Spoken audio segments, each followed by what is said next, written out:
Karena Adam dan Hawa tidak tunduk pada otoritas Allah. Percayalah bahwa kehendak Allah yang terjadi atas hidup kita, bukan kehendak kita.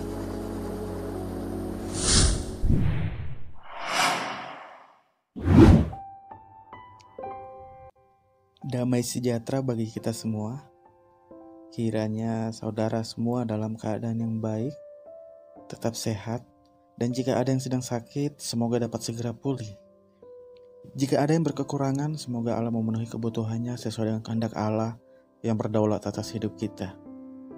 Baik, renungan dan pembelajaran kitab Kejadian pagi ini dapat saudara ikuti dengan santai sambil menikmati kopi, teh, atau susu. Usahakan senyaman mungkin agar bisa menyimak dengan baik.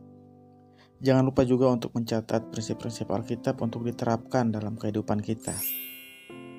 Dalam renungan sebelumnya, kita mempelajari kegagalan-kegagalan Adam dan Hawa yang juga menjadi perhatian bagi kita untuk bisa mawas diri, memperhatikan kelemahan kita sendiri untuk dijadikan kekuatan dan mampu menghadapi pencobaan iblis. Tiba saatnya di mana kita harus mempelajari strategi musuh, yaitu iblis, agar kita tidak terjebak pada penyiasatnya. Meskipun iblis memiliki banyak sekali cara untuk menjatuhkan anak-anak Tuhan, namun dari Alkitab, kita dapat belajar untuk melihat strategi yang biasa digunakan oleh iblis dalam mencobai anak-anak Tuhan. Kita akan melihat dalam Kejadian pasal 3 ayat 1 sampai dengan 6 bagaimana strategi iblis dalam menjatuhkan anak-anak Tuhan. Ayatnya yang pertama, adapun ular ialah yang paling cerdik dari segala binatang di darat yang dijadikan oleh Tuhan Allah. Ular itu berkata kepada perempuan itu, tentulah Allah berfirman, semua pohon dalam taman ini jangan kamu makan buahnya, bukan? Dalam ayat ini kita melihat bahwa iblis sedang menjebak manusia dengan pertanyaan untuk menggiring manusia pada independensi diri yang berlebihan. Ini bagian pertama, independensi diri yang berlebihan. Ini adalah kemandirian yang salah. Perhatikan kalimat ini, tentulah Allah berfirman, semua pohon dalam taman ini jangan kamu makan buahnya, bukan? Pertanyaan ini adalah pertanyaan jebakan iblis yang menuntun manusia untuk menentukan kehendak sendiri, benar salah dari perintah Tuhan dan hanya bersandar pada pemikirannya sendiri, bukan berdasarkan firman Tuhan. Iblis berusaha agar manusia meragukan kebenaran firman Allah dan mengambil posisi sebagai penentu kebenaran dengan mengandalkan diri sendiri tentunya, pikiran sendiri, kepintaran sendiri, kehebatan diri sendiri, tanpa mau bergantung kepada Allah. Strategi iblis ini efektif pada orang-orang yang merasa memiliki otoritas dan merasa memiliki hak untuk menentukan kehendak dirinya sendiri. Kita lihat bagaimana penyesatan iblis itu membawa Adam dan Hawa pada ketidaktundukan terhadap otoritas Allah atas hidup mereka. Mengapa?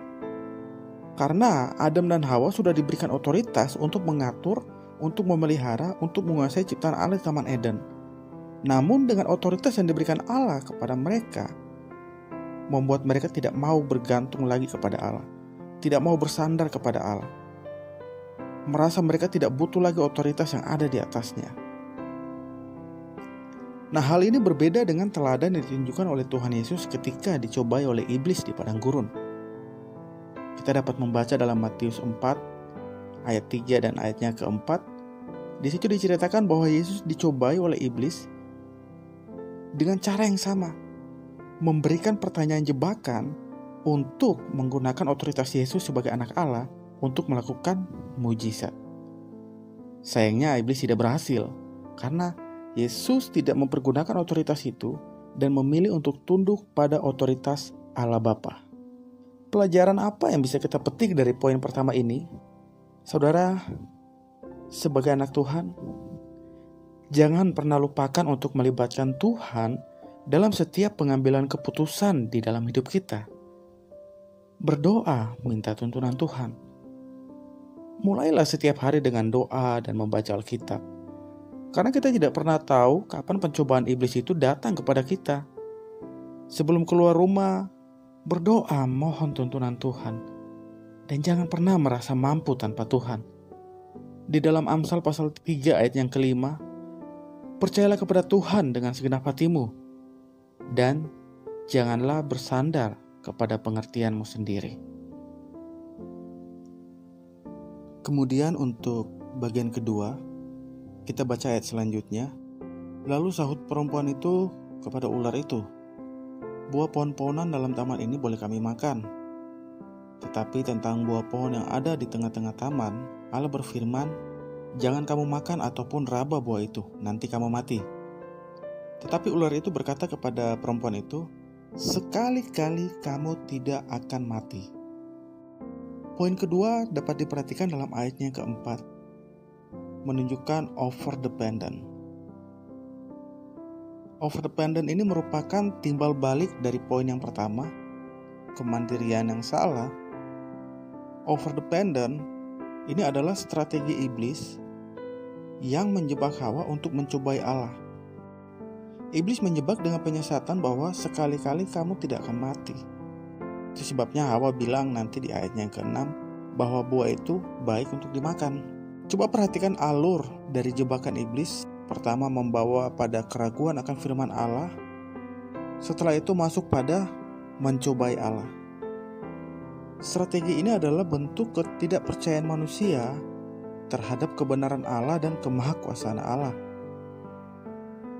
Tetapi ada teladan yang benar yang ditunjukkan oleh Tuhan Yesus, di mana Yesus menunjukkan sikap yang benar melawan jebakan iblis. Dalam Matius pasal 4 ayatnya yang ke-6, lalu berkata kepadanya, jika engkau anak Allah, jatuhkanlah dirimu ke bawah. Sebab ada tertulis mengenai engkau, ia akan memerintahkan malaikat-malaikatnya, dan mereka akan menata engkau di atas tangannya, supaya kakimu jangan terantuk kepada batu. Yesus berkata kepadanya, ada pula tertulis, janganlah engkau mencobai Tuhan Allahmu. Kebergantungan yang salah merupakan bentuk ketidakpercayaan manusia terhadap Allah. Tapi ketika Tuhan Yesus dicobai, Yesus menang dengan tidak mengikuti perkataan iblis. Karena Tuhan Yesus percaya sepenuhnya kepada Allah Bapa. Kebenaran dan kemahakuasaan Allah tidak perlu dipertanyakan lagi dalam hidup. Jadi saudara, jangan menjadi anak Tuhan yang suka mencobai Tuhan Allah. Kita harus percaya sepenuhnya kepada Allah kita. Kita harus percaya bahwa apapun yang terjadi dalam hidup kita, itu adalah yang terbaik dari Allah. Itu adalah kehendak Allah untuk terjadi dalam hidup kita. Percaya bahwa kehendaknya lah yang berdaulat atas hidup kita. Jangan kita menjadi orang Kristen yang beriman kondisional, yang selalu minta tanda dari Tuhan, yang selalu minta mujizat baru bisa percaya sama Tuhan. Lalu kalau Tuhan tidak kasih tanda, masihkah percaya Tuhan? Kalau Tuhan tidak kasih mujizat, masihkah beriman sama Tuhan? Soal tanda dan mujizat itu adalah kehendak Tuhan. Itu bagiannya Tuhan, urusannya Tuhan. Jangan ditagi-tagi. Bagian kita adalah lakukan kehendak Tuhan, yaitu percaya sepenuhnya akan kedaulatan Dia dalam hidup kita. Mempercayakan sepenuhnya kehendak Allah terjadi atas hidup kita. Jangan mencobai Tuhan. Bukan berarti kita tidak bisa berdoa dan meminta untuk kesembuhan misalnya. Itu adalah bagian dari sikap hidup orang Kristen yang memang harus meminta kepada Tuhan. Tetapi ketika kita berdoa, jangan memaksakan kehendak kita yang terjadi. Tuhan Yesus jelas mengajarkan kehendak Bapa lah yang terjadi baik di bumi maupun di surga, bukan kehendak kita. Dan kita harus percaya bahwa kehendak Bapa adalah yang terbaik bagi kita anak-anaknya.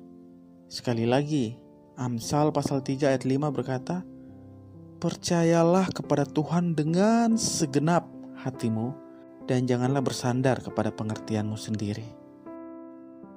Berikutnya dalam ayat yang ke-5 dan ke-6, tetapi Allah mengetahui bahwa pada waktu kamu memakannya, matamu akan terbuka, dan kamu akan menjadi seperti Allah, tahu tentang yang baik dan yang jahat.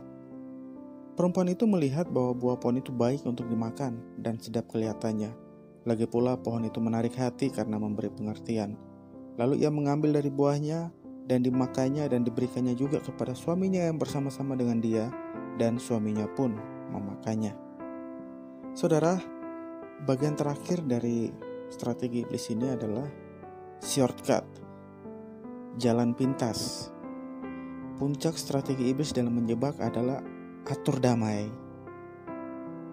Manusia dipaksa untuk kompromi terhadap dosa. Hawa ditawarkan jalan pintas oleh iblis. Di sini Hawa gagal karena mendapat tawaran yang begitu menarik perhatiannya sehingga melupakan kehendak Allah atas hidupnya.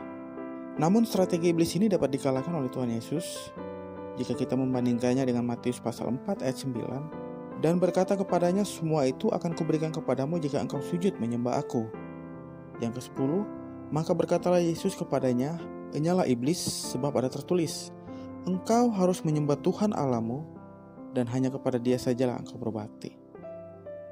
Iblis pun menawarkan jalan pintas kepada Tuhan Yesus untuk kemuliaan. Tetapi Tuhan Yesus percaya penuh kepada kehendak Allah Bapa, mengikuti rencana Allah Bapa bagi kemuliaan Allah Bapa. Kita mungkin seringkali ketemu dengan tawaran-tawaran jalan pintas ini dalam hal apapun itu, baik pekerjaan, sekolah, hubungan, bisnis. Namun sebagai anak Tuhan, kita harus mengikuti rencana Tuhan dalam hidup kita. Jangan ada jalan pintas yang kita tahu salah, malah kita bilang, wah puji Tuhan, ini adalah jalan Tuhan. Hati-hati saudara, jangan masuk pada jebakan iblis. Jalani proses Tuhan. Memang berat dan sulit, tetapi Tuhan berjanji akan menyertai kita melewati setiap badai kehidupan kita. Tuhan akan memberikan kelegaan sesuai dengan waktu dan kehendak Tuhan dalam hidup kita. Sekali lagi, percayalah kepada Tuhan dengan segenap hatimu dan janganlah bersandar kepada pengertianmu sendiri. Percaya kepada Tuhan, maka percaya jugalah bahwa kehendak Allah Bapa di sorga yang terjadi atas hidup kita sekalian. Tuhan memberkati kita semua. Amin.